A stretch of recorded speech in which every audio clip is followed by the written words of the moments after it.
President Joe Biden participated in a virtual event with House Democratic Caucus, with the House Democratic and Nancy Pelosi yesterday. But when it was time to take questions, the stream stopped. It looked a little weird. Take a look. Thank you. And I'm happy to take questions if that's what I'm supposed to do, Nance, whatever you want me to do.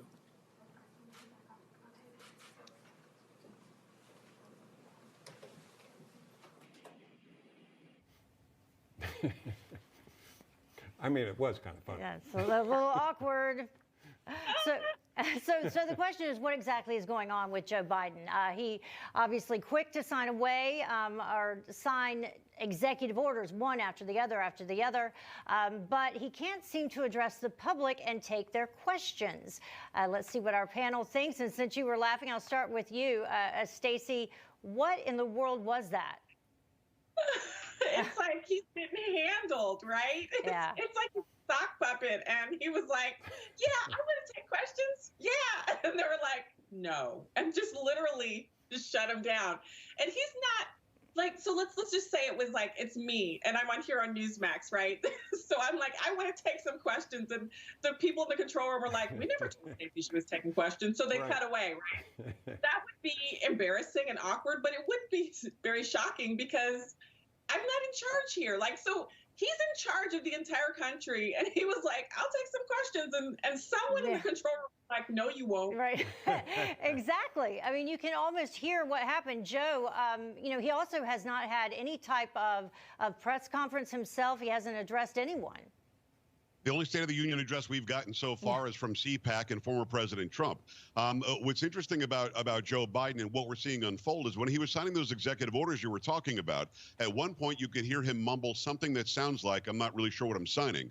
The other day he called Sheila Jackson Lee Shirley. Then he said somebody was Pellegrini. I'm not sure if he was getting some water. But he got the names all completely wrong. Then he said, oh, man, what am I saying? I'm going to lose my place. He's not even able to filter out the fact that he doesn't know what he's doing.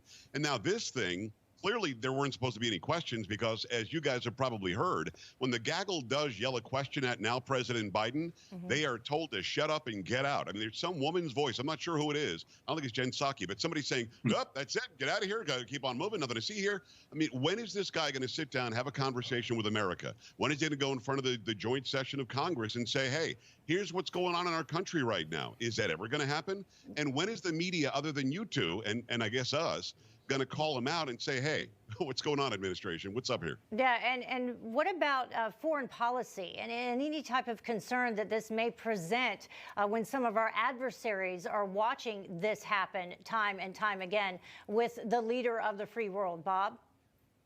It really is frightening. You know, it's humorous in one regard, but then it's very disconcerting in another.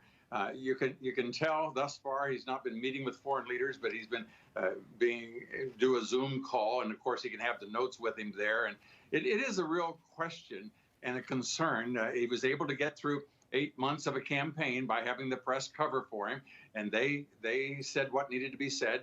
And of course their concern during the campaign was, what if he told the policies, I intend to open up the borders and I'm not going to make people wear masks or test for whether or not they have COVID. We're just going to bring them in willy-nilly and we're going to educate them all, or we're going to shut down the gas lines. We're going to keep masks. I don't care if it's a year into it. You're still going to have to wear masks. So the policies that he's implementing, we understand why he didn't want to talk about those during the campaign. But now that he's there, we would think that somewhere along the line he would have the capacity to articulate something that he believes in without the press having to cover for him. Yeah, I mean, Bob Sellers, the other Bob, you know, it was really telling when the former president came out during CPAC and gave his speech. You couldn't help but compare just finishing a thought, that type of thing, to compare former President Trump and his delivery with President Biden. Well, and especially given that he's president now. He's not in a basement in Wilmington. I mean, this is somebody that's in the White House making decisions, or is he making the decisions? Who and what's behind this? I think Americans would like to know, okay, the person in charge, what is your philosophy behind these executive orders? What is your thought about how we're dealing with Iraq and Iran and what's going on in other places in the world. Where are you going with all of these efforts to what some people call defunding the police or changing voting laws? It's almost like he separates himself. Oh, Pelosi's over there doing that and Schumer's doing that. I'm not. No, you're the president. You're involved. Right. What's going on? And I kind of, agree with what everybody has said, but I think he owes that to the American people. Yeah.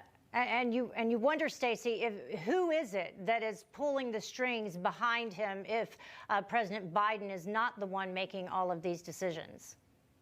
Well, Heather, so it's interesting that Bob mentioned the voice that you hear whenever he's in the Oval Office or someplace and the press is there and they start shouting questions. You hear someone say, okay, that's it. That's enough. Move along. I've been in the White House a few times and seen that happen. And what it is they have a staffer who decides when the questioning is over, and she helps corral up the press and get them out of the room so that the president can move on to other business. But there's another thing that's really important here, and that is if you just check the body language on Kamala Harris, she's off to the president's right? She's standing behind him and adjacent and kind of to the rear of him when he's at that tiny table signing the EOs.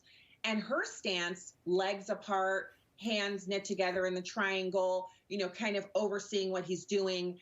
She's in charge, right? When Jill is with him, she's in charge. He's never the one who's in that authoritative stance and in charge. If you have any military background, you recognize that stance. The person who's in charge does the triangle with the hand, spreads their legs apart a little bit more authoritatively. It's a kind of a masculine stance. She's wearing a pantsuit. She's got her mask on. She's peering over his shoulder. Interesting. That's good stuff. Yeah. I'm learning stuff here, Stacy. That's fascinating. Well, I mean, I don't know what Stacy's talking about with the triangle hand. I'm not sure what that means. If you guys are okay with me jumping in, we actually got a precursor of this a long time ago. At the first debate, when Joe Biden was trying to give an answer, lost his place and said, "Well, my time's up," when his time wasn't up. Right. We knew there was something going on there. When Kamala Harris stood next to him and said, "You are a racist," and then later said, "Oh, it was just a debate. It was just a debate." Right. There's something else going on here. But you know who my people who call my show and listen to my show think is in charge? Take a guess who they think is in charge. It's not Kamala Harris. Barack Obama. Barack Obama, 100%. They all think Obama is the puppet master, and that's probably why Harris was chosen when she had, 3 or 6% support from her own party? Yeah. Why is she the vice president of the United States? Because there's probably a connection there where Obama or somebody else can get their agenda through to a guy who clearly, in my uneducated, non-medical opinion, is not all there. Yeah. Interesting conversation. Go ahead, last word.